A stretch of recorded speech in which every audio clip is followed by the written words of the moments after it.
You are now listening to the Someone's Favorite Productions podcast network. The following podcast will contain spoilers, tangents, hot takes, and excessive foul language. Viewer discretion is advised. Enjoy the show.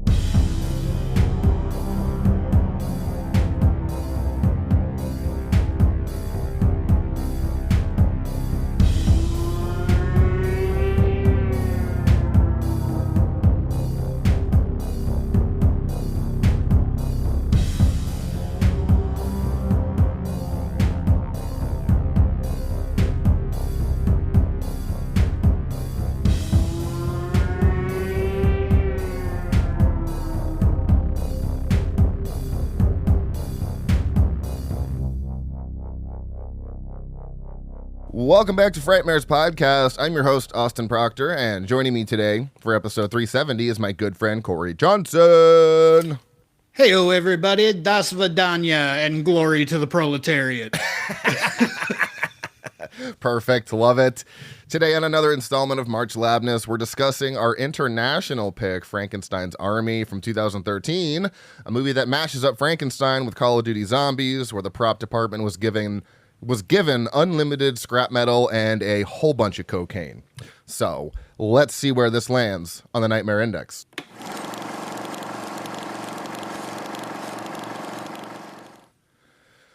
So, from the corrections department, last episode I said Child's Play was from 1998, but of course I meant 1988. I'm just dumb and say things very quickly. That's all I have for that. Let's talk about some stuff we recently watched. I've watched a whole bunch of crap, but always kick it over to the co-host to start. What do you got, Cory?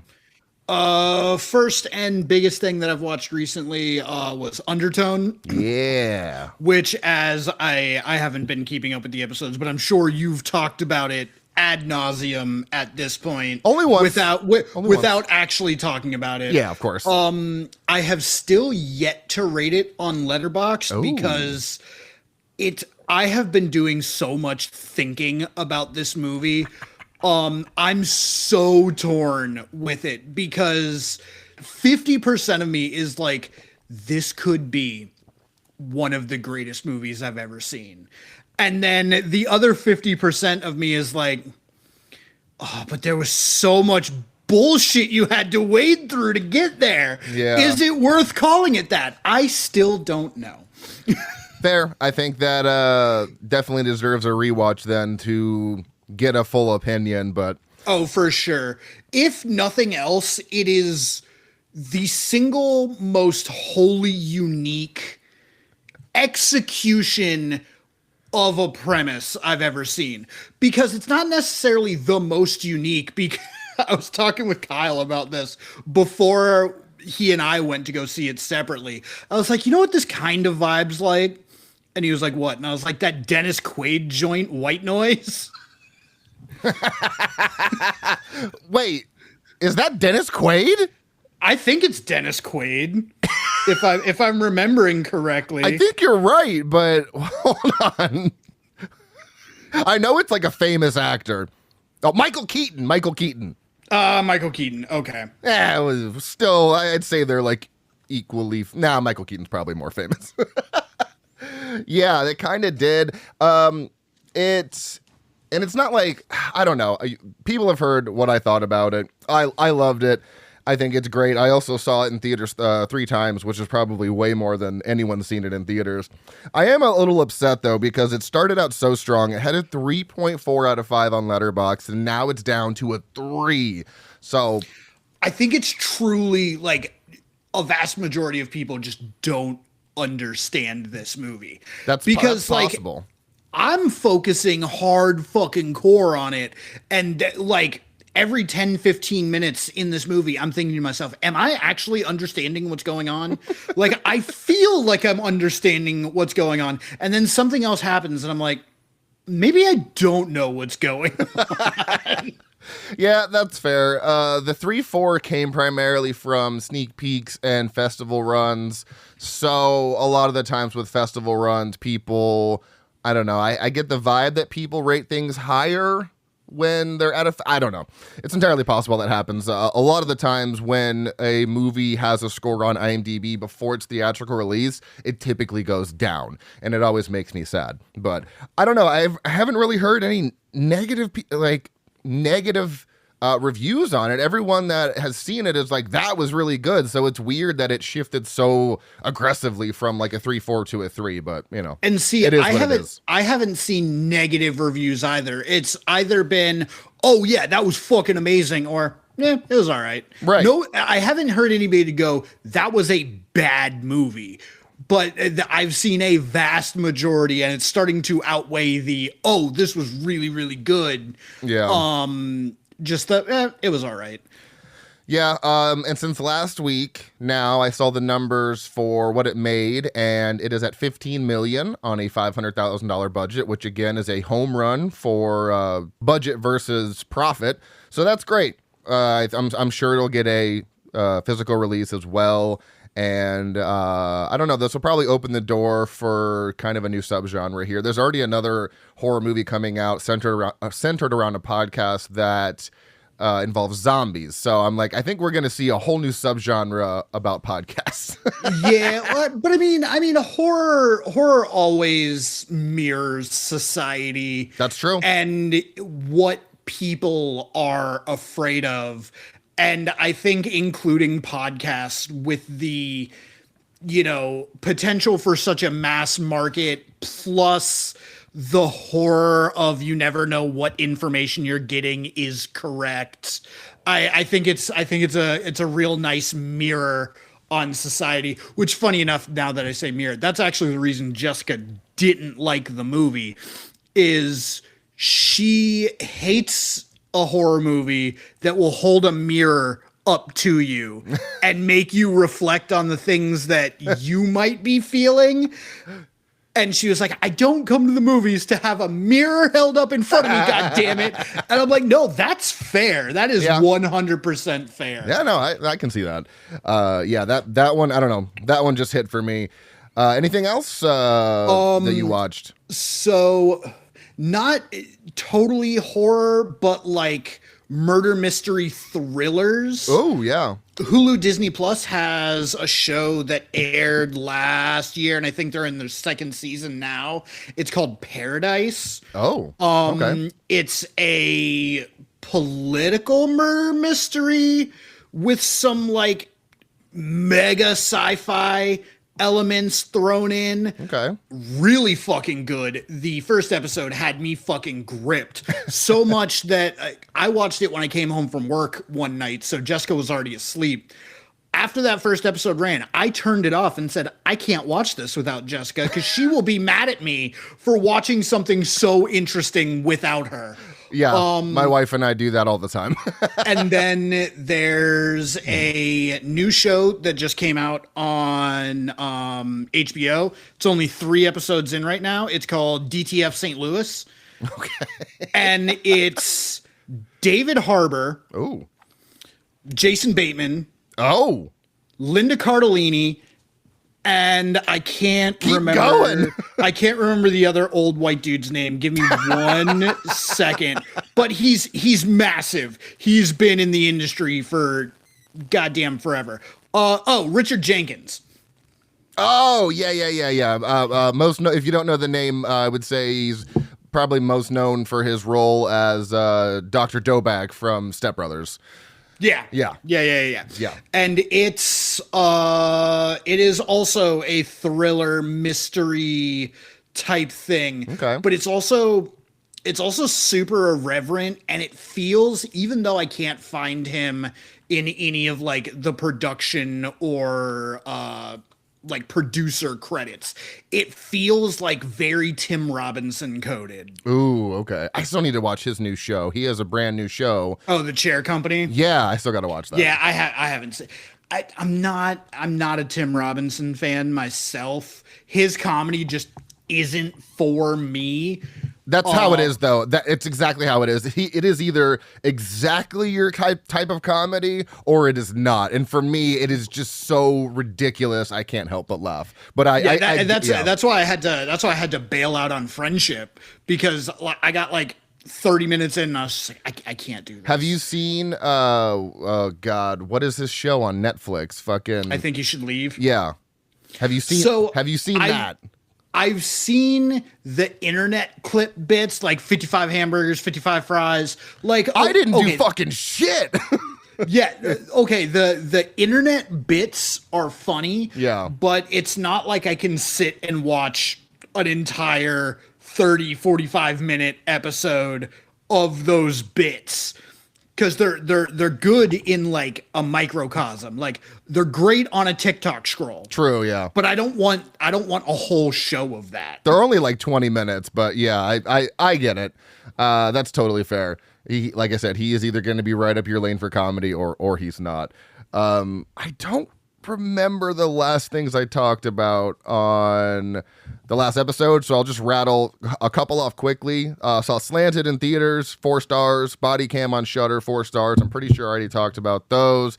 Saw a movie called Scared to Death with Lynn Shay, Bill Moseley, and I think those are the only 2 like famous people in there. It's a goofy movie, but if you meet it where it's at, it's a fun time. It's shut your brain off and enjoy. 3 stars. Rewatched Ex Machina the other day. Fucking masterpiece. Love that movie. Another movie in the Transformers universe, Age of Extinction, and this is where they get bad. Oh my God. 2 hours. Really? I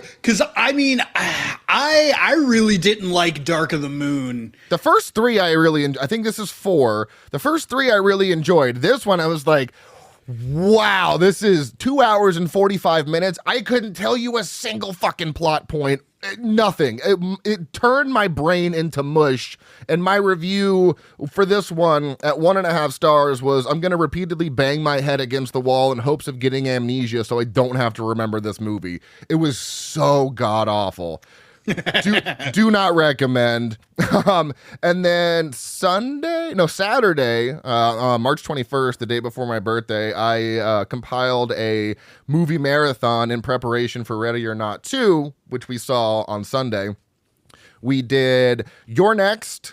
Then we did Severance, which I had never seen. Then we did The Hunt, and then we did Ready or Not, of course. Basically, every movie involves people being targeted and, trying to kill, or people trying to kill them, but them surviving. And then we saw Ready or Not 2, Here I Come, or whatever it is, long title.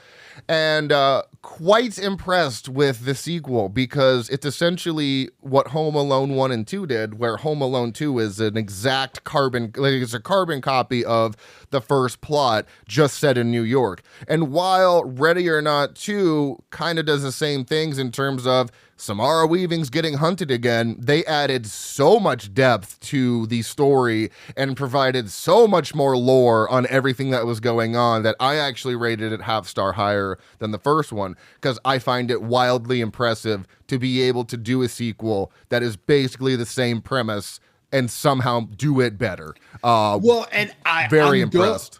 I have not seen the second one yet. So I'm going to speak purely from an observational standpoint. I think it's because they made enough money on the first one to where they went, all right, let's do the same thing, but let's do it with the cast that we actually wanted the first time. That's true, because this cast is fucking stacked. It's a stacked cast. You have Elijah Wood, who I love just being in all these horror movies lately. David Cronenberg actually pops up for a few minutes, which is always just so random, but always a treat to see him on screen. But Ready or Not 2 was insane. They actually have the same 3.5 out of 5 for both movies, which is incredibly consistent for a movie and its sequel. But I mean, the team behind them, Radio Silence, they're fucking incredible. They have not, in my opinion, they have not made a bad movie. I wasn't huge on Scream 6, but I still enjoyed it. I didn't think it was bad by any means, but Radio Silence is killing it. I need them to keep cranking out more movies. I did forget to do my cult movie challenge from last week. It was Beyond Reanimator for Screaming Mad George, something like that. I confused him with Screamin' Jay Hawkins, who sings the I Put a Spell on You. Beyond Reanimator was definitely a special time. It's a very weird sequel, but it still has the elements of the first two. It's just from 2003 in a very weird time of horror. I still gave it a 3 out of 5, or 3.5 out of 5 out of respect for Brian Yuzna, Jeffrey Combs, but it was a very, very bizarre story. And then this week for the Cult Movie Challenge was Tangerine Dream Week, and I did The Keep, which is a Michael Mann movie from 1983, and it is oh boy, it's a wild plot description. If you've never seen it and don't know anything about it, let me just read you this description because it's a lot, and I appreciate the vision and what it was going for, though. So, set during World War II, a German army garrison is sent to guard a mountain pass in a village in Romania's Carpathian Mountains and sets up barracks in an ancient stone fortress.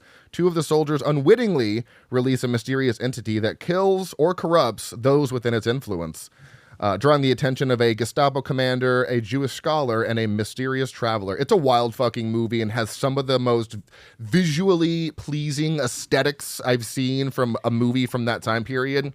Not going to be for everyone. I feel like I've seen this. It's because as you were going over the description, I was like, this sounds wildly familiar. Well, it's funny because I double featured that with Frankenstein's Army because they're both set during World War II and involve Nazis. And I was like, this just feels like a great double feature. I gave it a 4. Ian McKellen is in it at the youngest I've ever seen him, 44, and he is just killing it in this movie. If you want to stream it, I don't think it's actually streaming anywhere, which I had the Vinegar Syndrome 4K, so I don't see it streaming anywhere, but it is a lot of fun. Yeah, it's just on Amazon for a rental. But yep, that's all I've watched. I think we've talked about enough movies. We should get on to the main one of this episode. So let's move to the body count. There we go. I literally have these in order and still manage to fuck it up sometimes. So, this is Frankenstein's Army from 2013, released on July 26th of that year in the U.S. as a limited run, rated R for bloody, violent, and grisly images and language. There's no sex and nudity, severe violence and gore, moderate profanity, mild alcohol, drugs, and smoking, and severe frightening and intense scenes. Coming in at an hour and 24 minutes, listed as an action, adventure, horror, sci-fi, thriller, war. Directed by Richard Raphorst.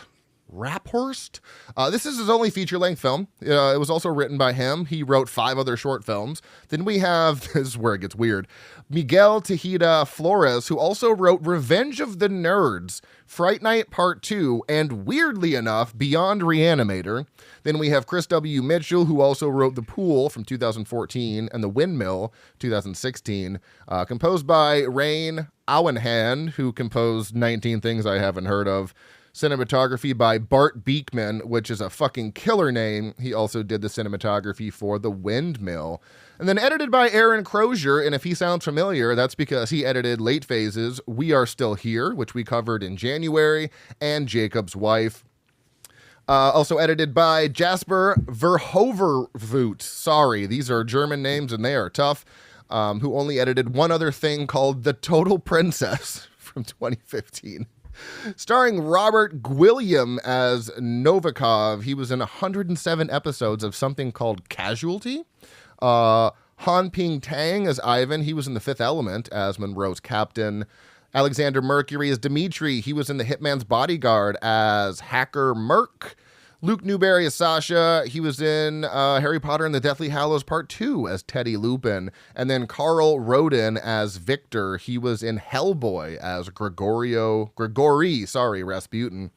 Couldn't find an estimated budget. Couldn't find a worldwide box office gross. This movie was filmed in Prague and Vinohradsk, Czech Republic. You can watch this on Prime, Fandango, Plex, Screenbox, and Tubi.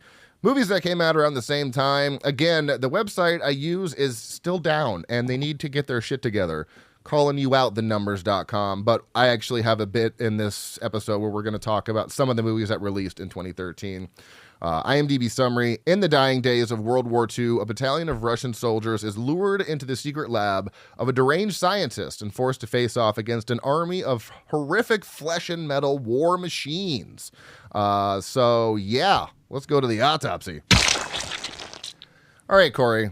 Overall thoughts, I'm excited because it's found footage, but I'm also very worried at the same time because I don't know how I feel about this movie. So what do you have for overall thoughts? Oh, God. Oh, no. I thought this movie was a hunk of butts. Oh, man. I did not enjoy this movie. Now, that being said, some of the coolest fucking movie monsters ever. Right. And I gave it like a 1.5. Oh, wow. Because of the Nazi war machines. Those things were so fucking cool. And now that we're on that, since I brought it up, I wanted to ask you about which of your favorite Nazi war machine of this movie, which one was your favorite? Because mine is split between two of them. I am going to be a basic bitch and go with the propeller head because that was fucking nuts. But I also really loved the thing that was clearly on stilts. And okay, yeah. Oh, that because it was just Drill Nose. I'm calling him Drill Nose. Yeah, he was just so horrifying because he would come around the corner and you're just like, I don't like that at all. Yeah, so mine is split between Drill Nose and the other one that I am calling the Blob because it was just a big sphere with a gun attached to it. Wild shit in and this movie. And it shows up for like 6 seconds, blasts off some rounds, and you never see it again. And I'm like, that's fucking hilarious. Let's not overuse it. All of the zombie machine things were fucking amazing. Right. Okay. With that, and some of the soundtracking was good. Like some of the chase scenes, I was like, okay. Yeah. All right. But this was a on rails budget haunt attraction that somebody filmed. Yeah. That's kind of the vibe I got, and that's where I'm at. I think my overall thoughts are I think it is incredible in some aspects, but I think it's kind of underwhelming in other aspects. I feel like there is a lot going on for a movie that should be a lot simpler, and I'm very split on it, so I'm hoping to get to my rating by the end of this movie. So, let's start with some basic stuff here. Let's start with the director first and foremost, because, I mentioned he's done 5 short films, but this was his only feature. And I don't know if maybe it's because this movie I don't know why, because I would have loved to see more things from him. But the funny thing is he actually has more credits in the art department than he does for directing. He was actually the conceptual artist for Dagon, Beyond Reanimator. It's weird that that's coming up again. Frankenstein's Army, Late Phases, Infinity Pool, and Brooklyn 4-5. Now, I didn't know what the fuck a conceptual artist was. I had an idea of what it was, but in case anybody out there is like me and didn't really fully know what it was, they create preliminary visual designs, illustrations, and sketches to establish the aesthetic style, characters, environments, and props before production begins. They turn scripts into visual reality, working closely with the director to define the movie's look, lighting, and mood, acting as a bridge between imagination and production. So that's what he does primarily, and he's still working today. His last credit was from 2025, and it's barely 2026. So he's still doing stuff, which is cool. And all the movies I've mentioned, like Dagon, Infinity Pool, Brooklyn 4-5, those are all great movies and have a lot of great visuals. So he clearly knows what he's doing in that department. Maybe, and it's entirely possible, maybe he directed this movie and just was like, you know what? Directing's not for me. I'd rather be on the back end of things. I mean, I was about to say, so you've made now one short, and it's from my understanding, it's not even that short. I mean, it's still short, but 10-12 minutes. Yeah, but it's not like a 5 to 8 minute short. Like you've got some beef on your project, and you know how hard just doing a short was. Yeah. I think maybe in the shorts that he made, he probably didn't have as difficult a time because maybe he was working on an even more shoestring budget, and at that point you don't really care how hard it is. You just care about getting it done and out, so the project is done. I think he got 5 days into this shoot and went, fuck, this is really hard and I don't like it. Yeah, I mean that's what I'm speculating. And you can almost tell in certain, what I'm going to say were directorial decisions of his in this movie, that either he was like, this is too hard, I don't care, just do it, or there was some level of apathy that was like, I don't care how this gets done, just get it done. Yeah. Okay.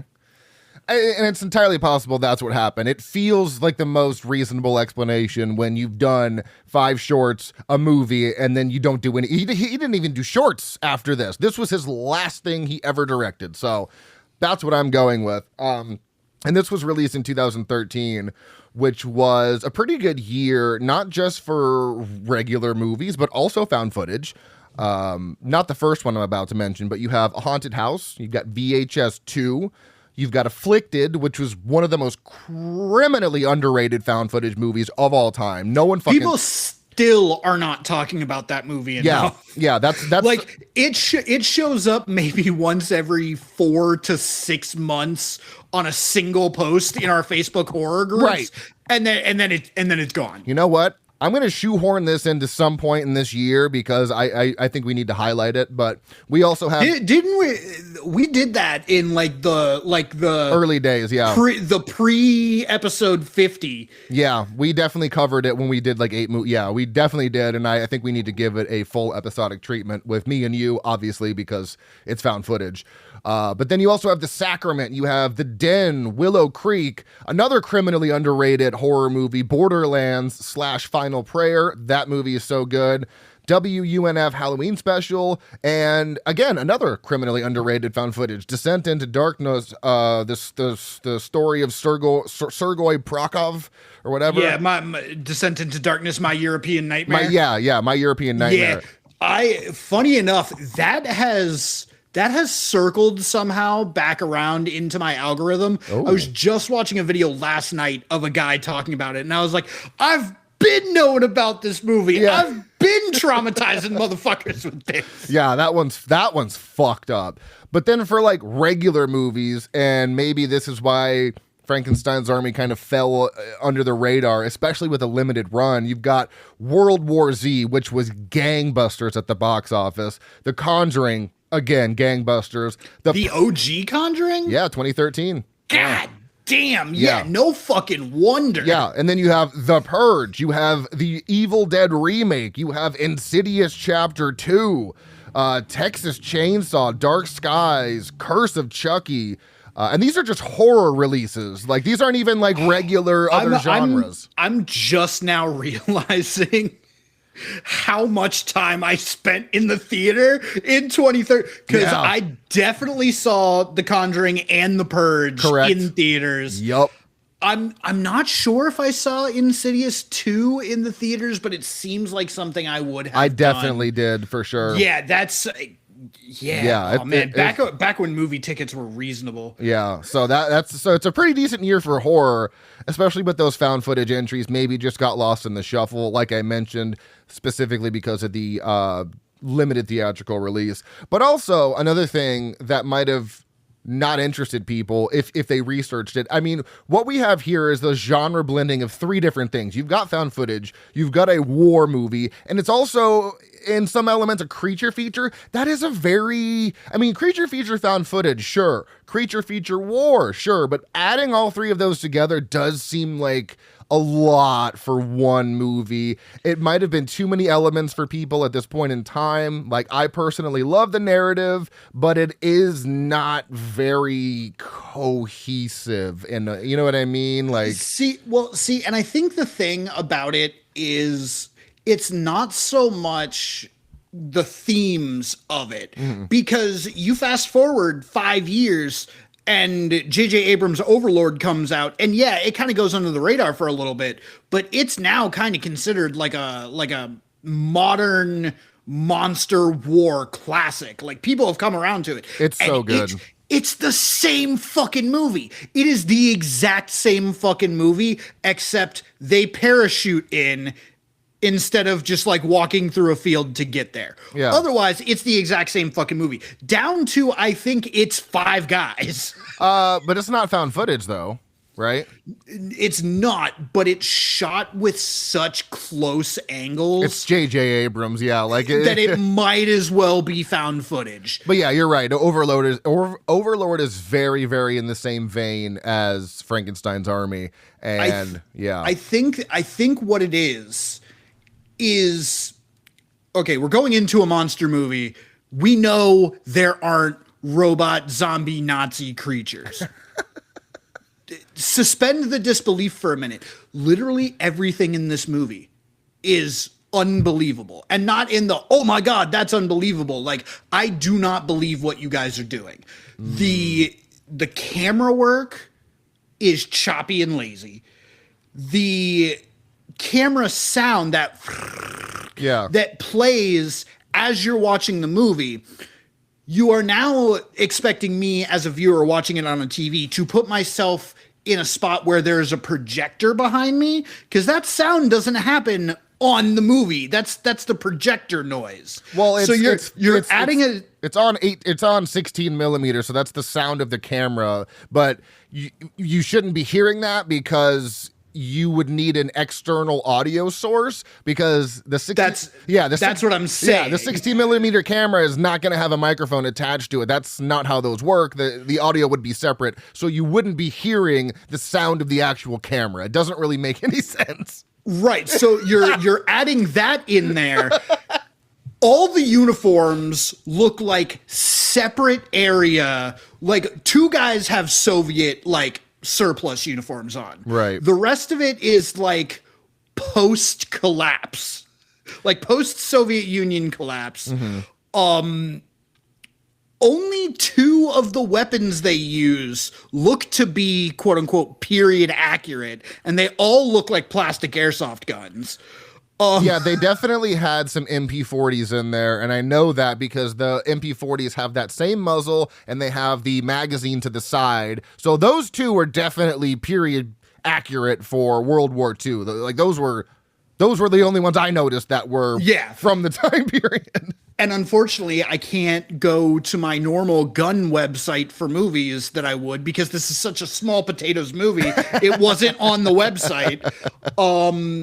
And just everything, nothing about it seems correct. And like, I get it. World War II, they conscripted most of the population, so it wasn't like, oh, they're all going to be Russians.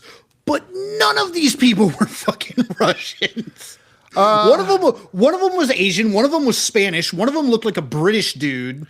Like, 2 of them may have been like, all right, you kind of look Russian, but this isn't the fucking French Foreign Legion. You're not having a battalion of random people from all over the earth. You're gonna have Soviet people in this Soviet mission.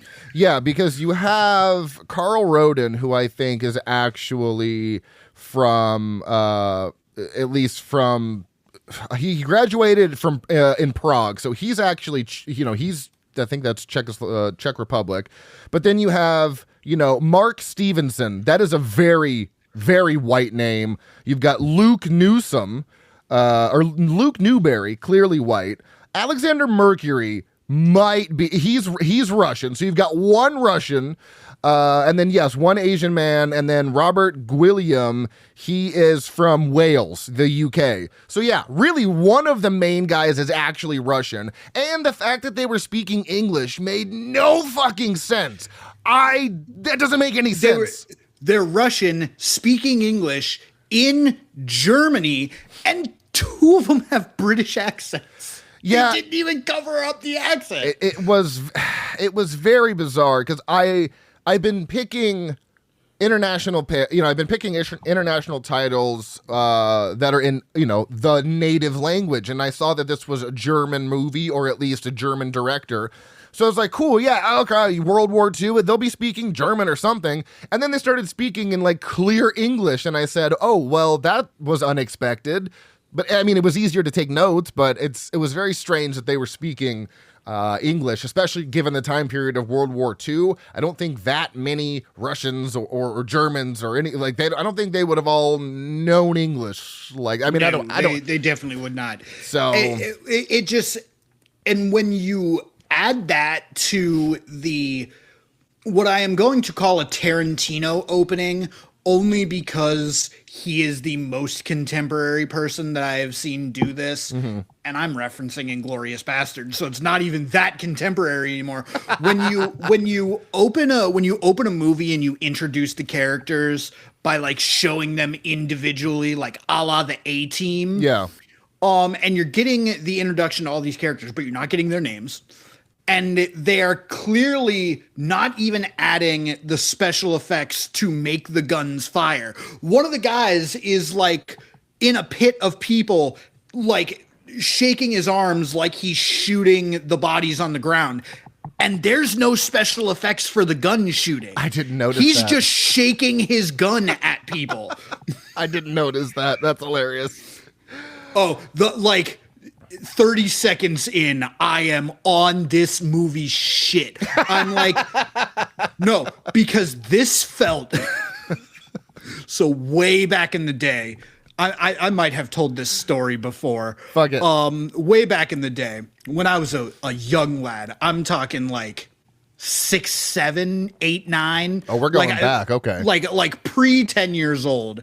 Myself and a family friend's child of mine got a hold of that family's mini DV tape recorder. And we decided to film ourselves just doing shit and make up a loose storyline for what we were shooting. Neither of us had seen the movie Gone in 60 Seconds. Oh, yes, I remember. But we'd heard the title, so we thought the movie Back in 60 Seconds was fucking amazing. Yes. The opening of this movie felt like what I shot as a child. Like the quality was not there. There was no homogeneity. Like it felt like a bunch of 10-year-olds walking through a field and going, you know what? Let's play Nazi zombies. Right. And film it. And that's exactly what this movie is essentially. You know, we're following a Soviet patrol documenting the war when they discover this strange village. And then, of course, they realize Nazis have been experimenting with reanimating the dead and turning them into weaponized monstrosities.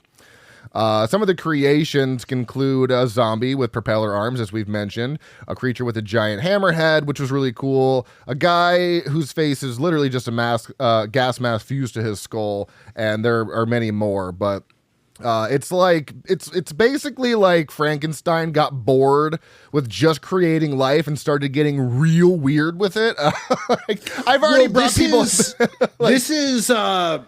This is Victor Frankenstein's grandson. Correct. Yeah, there's a direct connection to the real Frankenstein, Dr. Frankenstein in this movie. So he's a descendant of him. So it's like, yeah, he just got super bored. Like, I've created life over and over again. Let's get crazy with it. But I mean, honestly, what really makes this movie memorable is not the plot. It is the monster designs. And I think the biggest strength of this movie is those practical creature effects. It's the only strength. It's really the only strength. The director originally worked as the concept artist, as you can absolutely tell. Every monster feels like this walking nightmare built from surgical tools and rusted machinery, prosthetic limbs. Like, it's wild. And to give this movie the only flowers it deserves, I think I counted 11 separate and unique monster entities that are shown on screen, not counting the ones that are just doing work. Right. Not even just the worker ones, like the ones that are like chasing and trying to kill you. I think I counted like 11 of them. And every single one of them is different. Mm-hmm. Not a single one. They don't even, it's not like, ooh, this one's big and got claws and that one's tiny and got claws. No, it's like, yo, this one's giant and has hooks for hands. That one is clearly a man on stilts, but they made it fucking unique. Right. that's a fish tank over there. That's fucking propeller head. What's going on? Yeah, there was even a guy with like giant lobster claws or something. Or giant scissor hand. I don't know, man. This movie was insane. It feels like Frankenstein took a job at a junkyard and like he just started pulling pieces from everything. So, I mean, the designs work, though, because they blend body horror with almost this industrial horror. It feels like BioShock, but on land. Obviously, BioShock is an underwater game.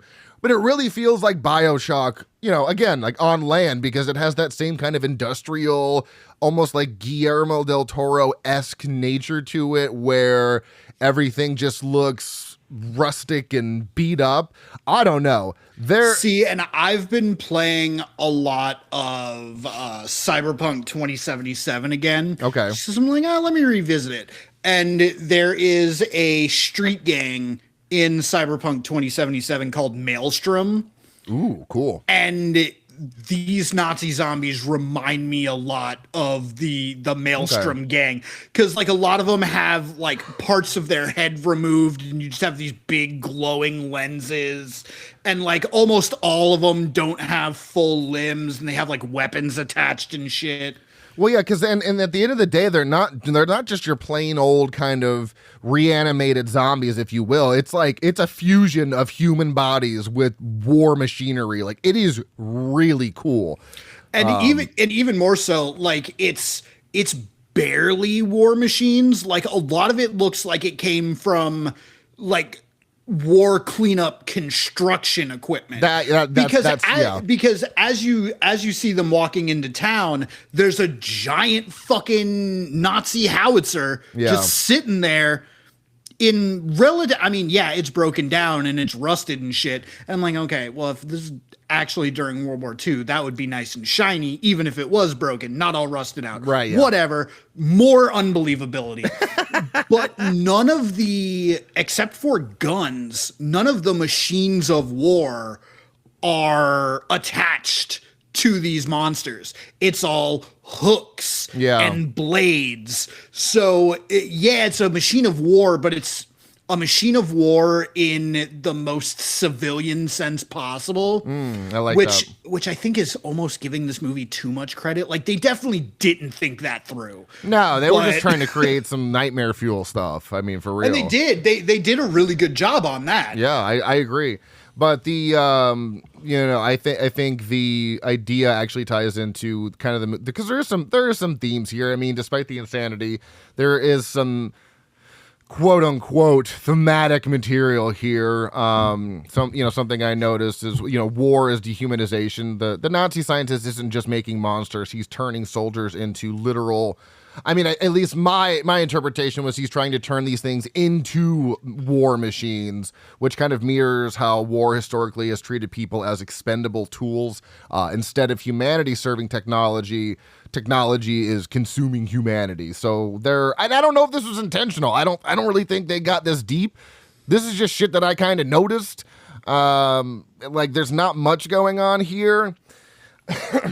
Excuse me, but that's about the only real theme I can see regarding the war, especially because it's set during World War II. But other than that, there's not really any subtext or other themes I noticed. No, it's really hard to have any kind of like cerebral theming when you could have no characters. Yeah. And still have this movie work. Right. Like, if you just put a camera on a stick with some wheels and wheeled it through the scenery and had everything happen exactly as it did, same exact movie. Yeah. So, well, and also a lot of the characters are just kind of unlikable. There's one guy, I can't even remember his name. There's just one guy who's yelling half the time. They don't really have a great group dynamic. I wasn't a fan of most of the people and really didn't care about their survival, which is kind of integral for a found footage movie. You want to like the people in the found footage movie because typically they are going through some sort of bullshit and you want them to live. At least like the cameraman. There's a reason why HUD dies halfway through Cloverfield. Right. And it's picked up by Nick or whatever his fucking name is. It's because TJ Miller is fucking insufferable and they're like, nah, we can't do this the whole movie. Right. Yeah. So we have to give the camera to somebody that the audience actually likes. Correct. And when the cameraman is the whole reason why we're in this fucking Nazi lab in the first place, kind of throws out the value of found footage. Yeah, and also they were kind of switching between two people shooting at times, like the camera was being handed off, which isn't uncommon, but we'll get to the ending because I'm very confused on the ending. The cameraman does die and is taken out by Sasha, but nonetheless, since we're on the found footage topic, it does, it's an interesting stylistic choice. People are going to love it or hate it. Found footage is already very divisive. It is Cory and I, one of Cory and I's favorite subgenres. It is my personal favorite subgenre, and it is filmed, obviously, as we've mentioned, as footage from a Soviet war cameraman documenting this mission. So, pros. Obviously, it adds immediacy, makes the monsters feel chaotic and unpredictable, and makes things scarier when you're experiencing the things with them. But it also creates a sense of discovery as we are discovering things with them as well. But cons for this is the shaky camera during the action, which kind of hides some of the creature design.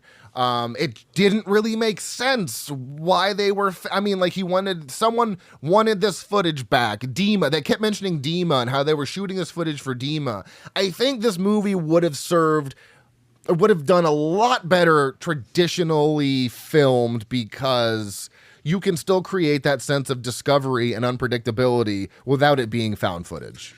And you want to know why they should have done this traditional? And this is the most petty fucking nitpick ever. Oh, I'm so ready. Let me hear it.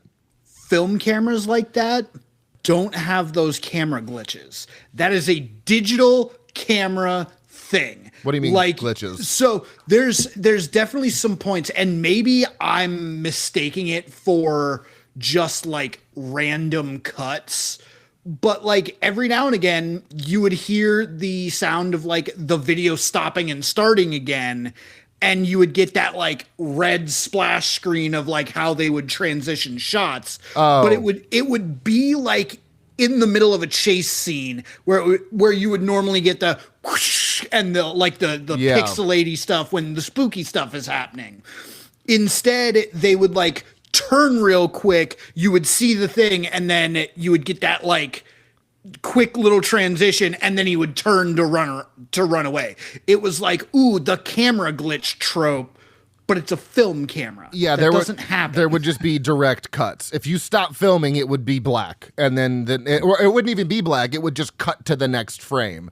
That didn't make sense. If this is fucking film, where are the cut marks in the film? Like, I should see cut marks between, the little circle that they show. Like, it's a whole plot point in. So, fun fact, that is for film projection in movie theaters, so that way they know when to put in the next reel. That wouldn't be on the camera, but there should still be.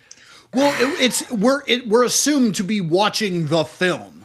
Yeah, that's true. Like, we are being shown this film. So it had to have been, that's what I'm saying. It had to have been edited together to be shown to the proletariat. That's true. And also, yeah, that's true. Okay, so yeah, there's an issue there. Now, it's just fucking nitpicky as shit. But yeah, I mean, it's not unreasonable. But I will say the one thing that I did actually enjoy with the found footage element is that they had a camera with multiple lenses on it that they would flip, and it would be a zoomed lens. I really liked that because that felt realistic. Because when you see the camera in the mirror at the end of the movie, which is, by the way, is not the real camera they're using. They were using a digital camera. I've seen behind the scenes pictures, but you can see that there are like 2 or 3 different lenses that you can flip down. I was like, click them through. Yeah, because I was like, this is cool. Is it real? I don't know. But for this movie, let's just say that's a real thing that we actually had during that time period, because it made them able to zoom, in a sense, to get a more close shot. So that is about the only thing I liked from a found footage perspective of this movie. And yeah, no, that's totally technology we had. But there's a reason why when you're watching old school war footage, it's from one spot. Yeah. You can't handhold that type of film and that type of camera and just run the fuck around. Like, the film will move and things will not get exposed properly. Like, you have to have a tripod for that, or a dolly, or something to keep that camera stable. Yeah, because film is running through it. And also, if you're marching through fucking Fieldland nowhere, all that film is going to be scuffed up dirt crazy. It's going to be unusable. Yeah, they don't show, because I did like towards the end of the movie, the cameraman's like, this is my last reel of film. And I was like, okay, that's fun. But where are we keeping this film? Because it has to be not exposed to any light and completely in a sealed container so that no dirt and dust are getting on the film. So where are we keeping this? So my only thought about that, and again, probably giving this movie too much credit, but at the beginning of the movie when Sasha trips with the big ass bag on his back, and then he starts digging in there while everybody's walking away, and then they cut and they're on to the next thing.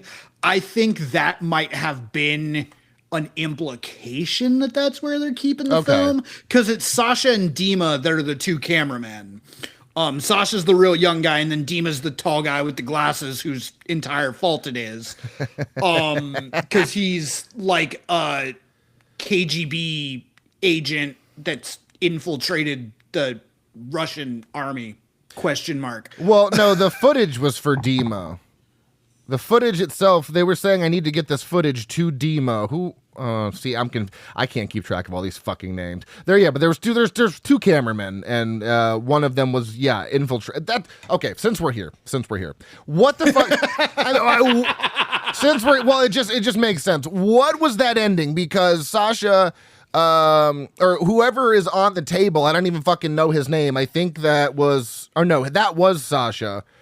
There was a guy on the table, and then he's like, Sasha, help me. And Sasha comes back. You think he's gonna help the guy on the table, but he doesn't. He just takes the camera and fucking leaves, which was kind of weird. But then you see a picture of young Sasha with fucking, who was that? Stalin.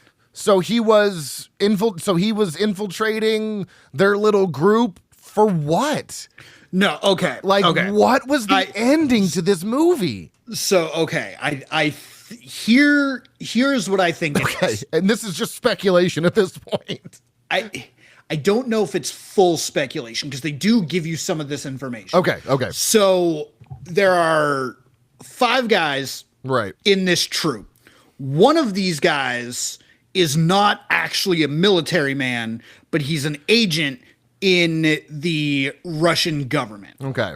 He is sent in with this group under the guise of, we're just recording ourselves winning the war.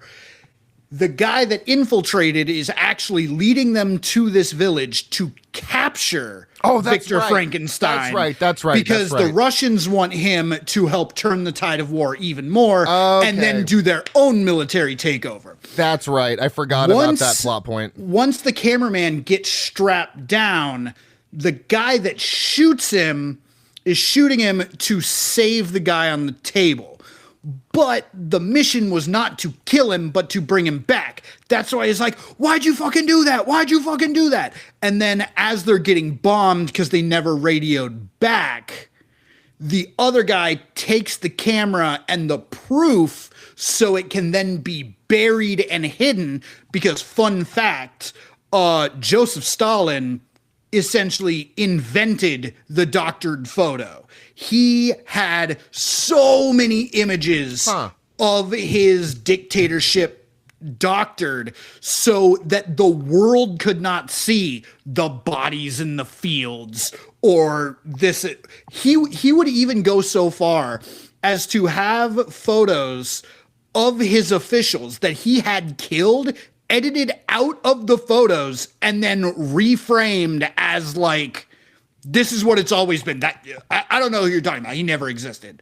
So wow. the reason the soldier is next to Stalin is it's kind of a snide aside, like, haha, we buried this. They'll never know about it. Because this was the proof that there's shit out there that is more powerful than Stalin. And Stalin couldn't have that. Well, and also he does take Frankenstein's head. He cut it off and he takes it and places it somewhere and then grabs the camera and leaves. So I guess, I don't know why he would take the head, but he does cut Frankenstein's head off. And I guess it's like proof of, hey, here's the mission. Yeah. Because he's going under the guise of, I know what the truth is, but I'm going to show up to Stalin and be like, hey, we were on this mission and we fucking had to kill this guy. Here's the video of us killing him. Yeah. Wink, wink. Okay. Like, I'm not going to say shit. Here you go. All right, that makes a lot more sense. Yeah, I completely forgot about the plot line when it was revealed that the guy, the infiltrator was leading them to this specific place, because everyone was like, why what? They got all mad. Totally forgot about that. It's like 3 minutes out of an hour and 24-minute movie, and it's the only thing that seems to have any sort of relevance, but then they gloss by it so much that you're like, oh, well, I guess that doesn't matter. Yeah. So why the fuck why do I retain that information? All right. See, and then the image at the end makes more sense, but it's like, you have to kind of know that about Stalin, because I was like, it's Sasha and someone, and then my wife came in and it's like, oh, it was Stalin. I just forgot the name. So that adds a layer to it, but you have to know who that is and that he was doing that in real life for that to kind of you have to like have some good working knowledge of like what was happening behind the Iron Curtain during World War II for certain things of this movie to make sense. And of course, me being the fucking weirdo that I know that Stalin photoshopped before Photoshop. Of course I do. And this is the biggest strength you bring to the podcast is the vast, just random knowledge you have about so many things. Because if this were me and anybody else, that wouldn't have come out. Because I don't think many people know that, so it's incredible. So, okay, let's get to, is this actually a good movie? What works? We've talked about this. Incredible creature design, unique concept, strong visual imagination, and I'd say a pretty memorable third act. But what doesn't work? Very thin characters, the limitations of found footage, uneven pacing, I don't know where I'm sitting with this movie. I was going to take away a lot of points for that ending, but you've contextualized it for me. So I do appreciate the ending, although I think he still should have saved that guy, but I get it really wasn't in the mission. But why didn't you just take Frankenstein? I don't know. There's still a lot of questions. So do you think this movie works fully? I feel like you're going to say no. It's hard because in the however many years we've been doing this show together now, we've seen some really, really fucking bad movies. Like Correct. Some movies that I'm like, this was offensive to put on screen, not because of the content, because the quality is so bad that I could literal fecal matter that I produce is better quality than this. Ishtab, Hooker with a Hacksaw. Those are just two of them. Ishtab, oh God, so bad. So if we're comparing it to things like that, yeah, it works. But if we are going case by case, every movie is its own separate universe that should not be compared to anything else. No, it does not work at all. With that being said, if you're one of those people that just likes looking at shit and you don't care actually what's going on screen, great monsters, solid practical effects, even some of the theming of the sets are really cool. Yeah. Like, did the bodies hanging from the ceiling look super fucking cheap? Of course. But when you have 250 of them, Well, I mean, 250 times cheap doesn't make it cheap anymore. Kind of expensive. Like, they spent money on it. Yeah.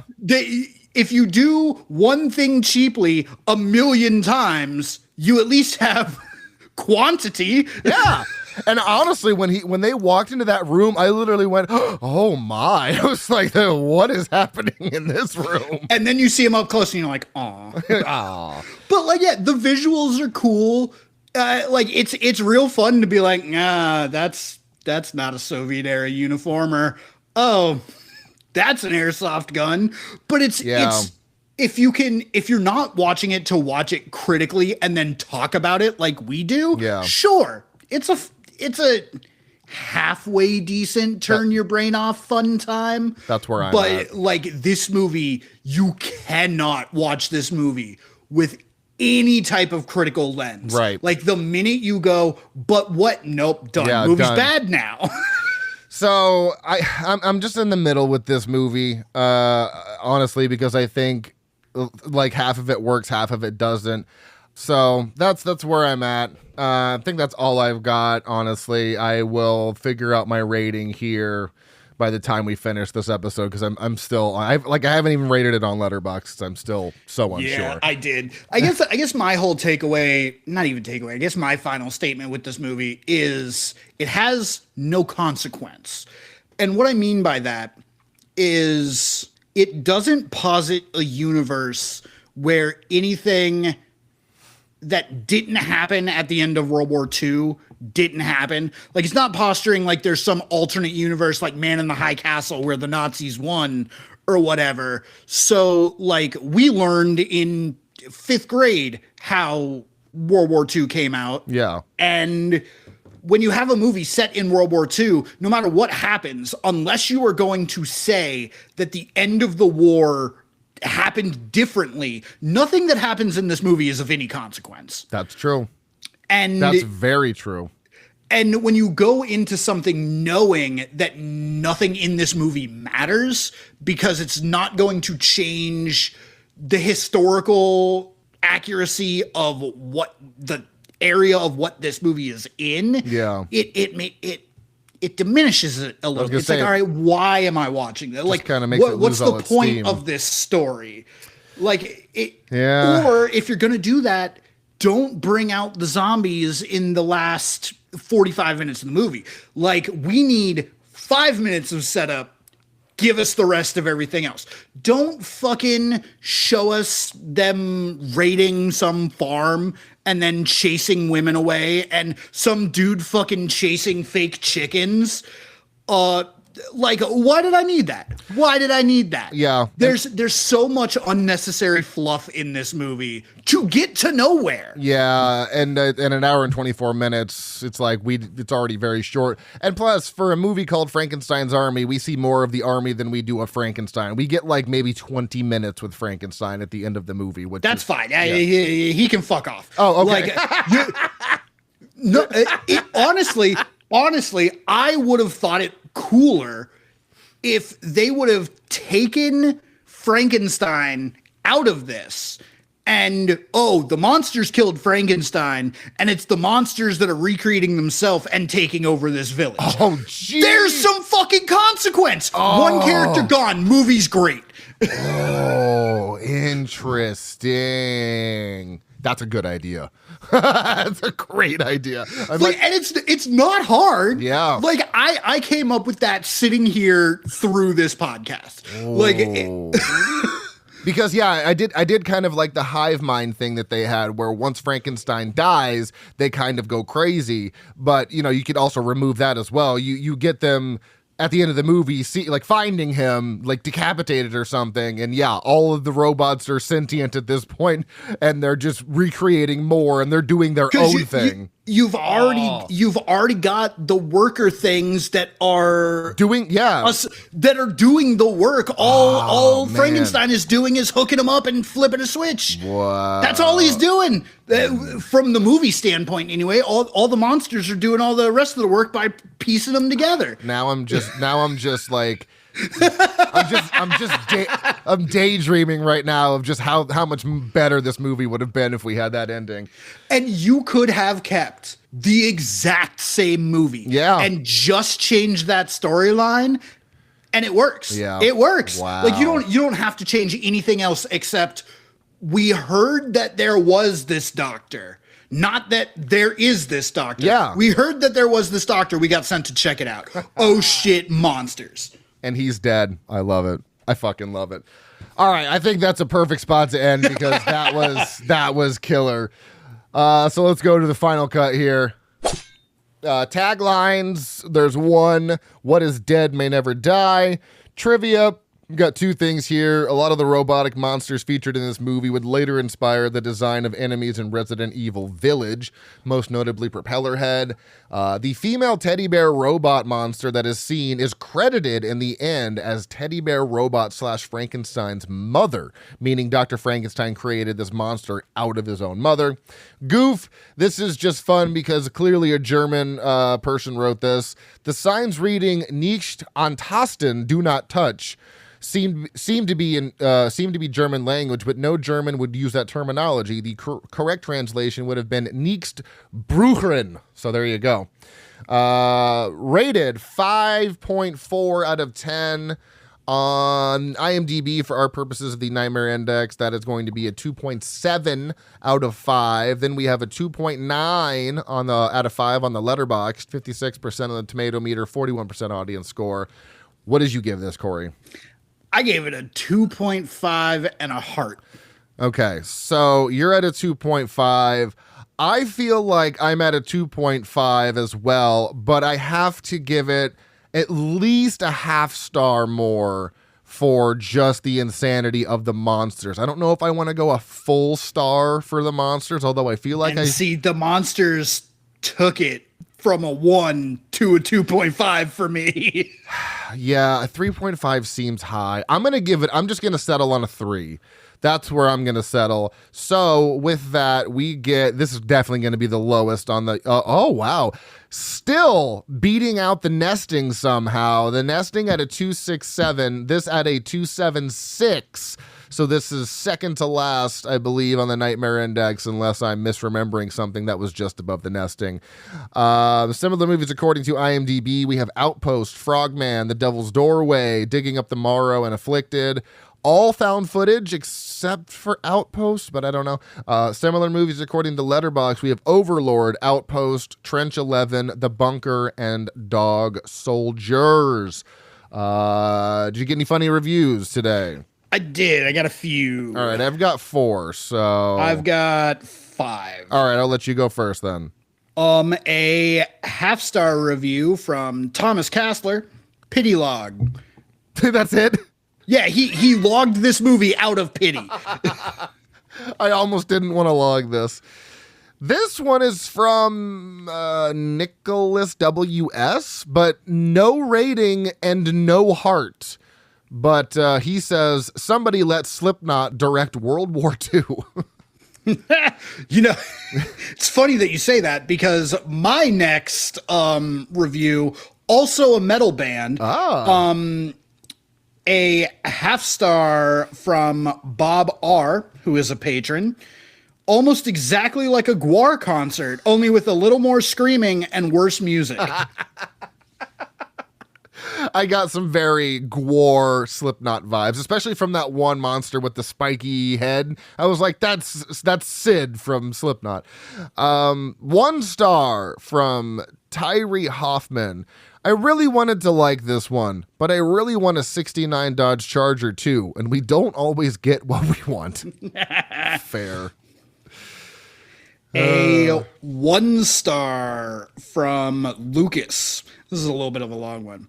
Oh. I find it a little arrogant when filmmakers, often men, presume that just having an idea in and of itself means that idea warrants / deserves a full movie adaptation. Why did this need to be a movie? This is a scare maze / haunt attraction theme at best, in my opinion.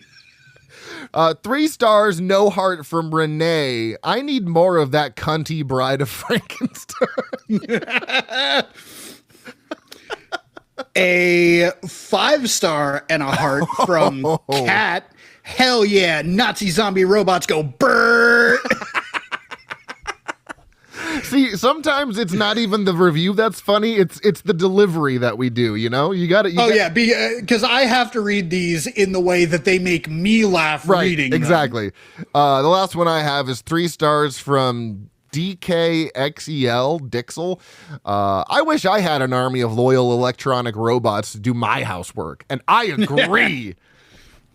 I agree. And then our last review, who this gentleman has gotten hella play on our past few episodes. Eric Cloud. I don't know how we keep getting movies that he watched, but he is a very well movie traveled man. He's also very into found footage like we are. From what I've noticed. So a 4-star and a heart.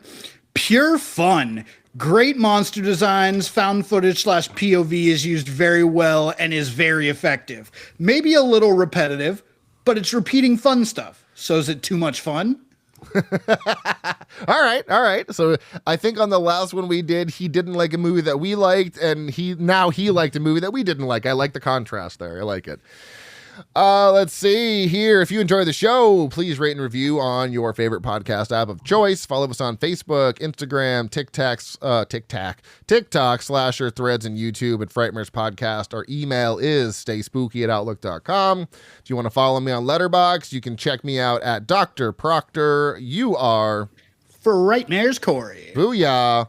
If you want to expand your movie podcast listening, be sure to check out the Shameless Picture Show, the Dead-Eyed Millennial Film Club, and 1 Week Rental as well. And go through someone's favorite production's vast library of podcasts, as there are a lot to choose from. Next week, Michael and I will be doing from 1973 as our wild card pick. It is a movie that is literally 7 S's. It is on Prime, Apple TV, Google Play, and YouTube for a $3.99 rental. Dude gets turned into a snake. All right. If that doesn't interest you, I don't know what will at this point, but I'm very excited for this because very much a wild card pick. Until then, guys, stay tuned and stay spooky.